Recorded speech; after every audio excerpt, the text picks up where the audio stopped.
Então vamos lá, meu aluno do segundo ano do IFPA Campus Cametá. Tu já sabe, aulas remotas, e essas videoaulas tendem a lembrar aquilo que a gente estudou durante o período presencial. Então me acompanha aqui. Bem, fazendo um resumo daquilo que tu precisas compreender e relembrar daquilo que a gente estudou em sala, eu vou te mostrar agora, falar sobre volume molar. E te fazer uma pergunta. Imagina que eu tenho um balão com 1 mol de substâncias, ou seja, mol 6,02 vezes 10 a 23 moléculas. Eu tenho um outro balão, também com 1 mol, da mesma substância, e também, se é 1 mol, 6,02 vezes 10 a 23 moléculas. É possível que, se tratando da mesma substância, eu tenha no mesmo balão a mesma quantidade, porém volumes diferentes de gás? A resposta é sim. O que vai determinar o volume ocupado por 1 mol de gás são as condições externas, como pressão e temperatura. Então, com certeza, o fato de aqui ter 1 mol de gás e aqui ter 1 mol do mesmo tipo de gás e esses mols apresentarem volumes diferentes, se dá porque esses mols de gás estão em locais diferentes, ou locais em que as condições são diferentes. Para que eu possa saber o volume ocupado por 1 mol de gás, eu preciso usar a equação geral dos gases, que ela é assim, ó, PV igual a nRT. Por você, nunca rezei tanto. É assim que tu vai memorizar essa equação e ela vai ser fundamental no estudo da termodinâmica em física com o professor Gladson ou outro professor que venha te assessorar. Ok? Então, vamos lá? PV igual a nRT. O objetivo da nossa aula é que eu chegue contigo agora te mostrando as 4 grandezas químicas importantes. Número de mols, massa, número de átomos, moléculas e o volume molar. Mas eu não quero te mostrar qualquer volume molar. Eu quero te mostrar o volume molar nas CNTP. Volume molar nas CNTP.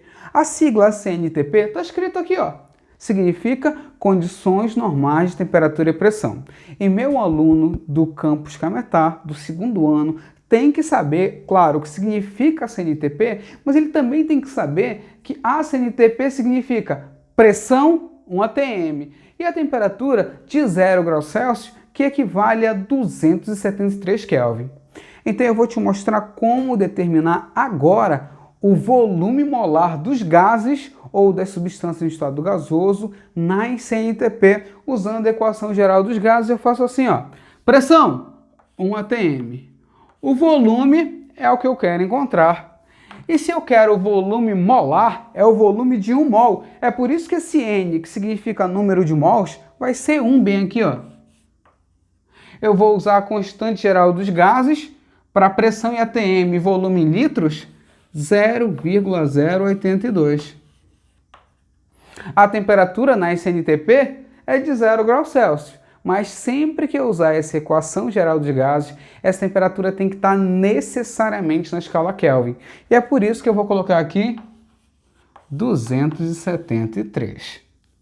Bem, ao fazer aqui 1 vezes V é V. E fazendo essa multiplicação aqui, aí, olha só, 1 vezes 0,082 vezes 273, esse valor vai dar 22,386 litros. Ou seja, o volume molar dos gases na SNTP é de 22,386 litros, que nós vamos aproximar de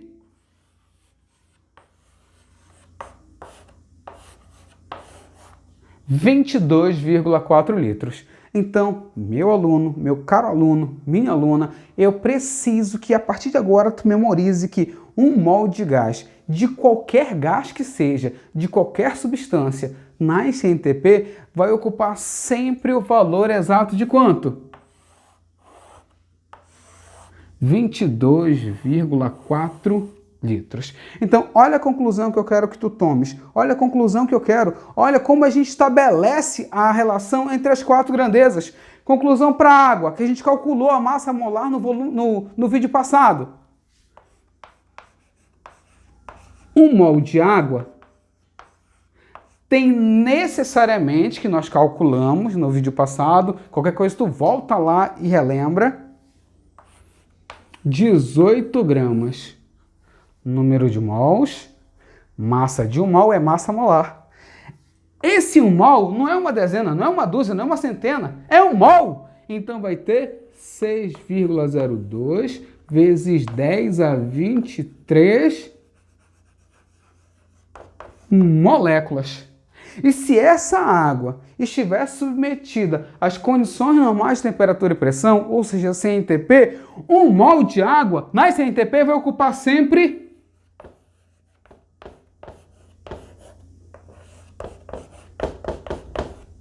22,4 litros. Tá vendo aqui? Tá vendo aqui essa relação? É essa relação que eu quero que tu grave. É essa relação que eu quero que tu memorize.